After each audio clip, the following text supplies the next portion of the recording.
বাবা, বাবা, কি কাকনালি?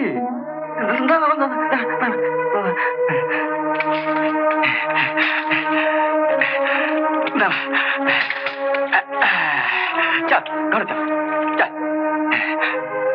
ঘরে ঘরে ঘরে ঘরে। কেমন আছিস বল? শরীর কেমন আছে?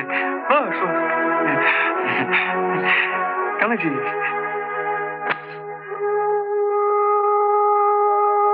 তোমাকে বাসন মাজতে হচ্ছে, আমার ঠিক কি ভীষণ খারাপ লাগছে বাবা।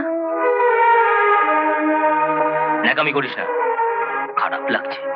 খারাপ লাগছে তো বিয়ে করতে গেছিলিস কি জন্য? তখন জানতিস না তুই বিয়ে করলে আমাদের এই দশা হবে? তোকে আমি কি করে বোঝাবো দাদা, তোদের ছেড়ে যেতে আমি চাইনি।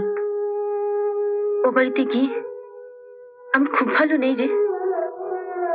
পোশাক আর সাজগোজ দেখে তো মনে হচ্ছে না তুই খুব খারাপ আছিস। ইচ্ছে না থাকলেও চাকরি করতে গেলে একটু ভালো পোশাক করতে হয় রে দাদা। চাকরি মানে? শ্বশুরমশাই অনুমতি নিয়ে আমি এই মাস থেকে আবার চাকরিতে জয়েন করেছি বাবা। উনি বলেছেন মাইনে পুরো টাকাটা তোমার হাতে তুলে দিতে। আমি তোরও একটা চাকরির চেষ্টা করছি দাদা, বসকে বলেছি, উনি বলেছেন ঠিক একটা ব্যবস্থা করে দেবেন।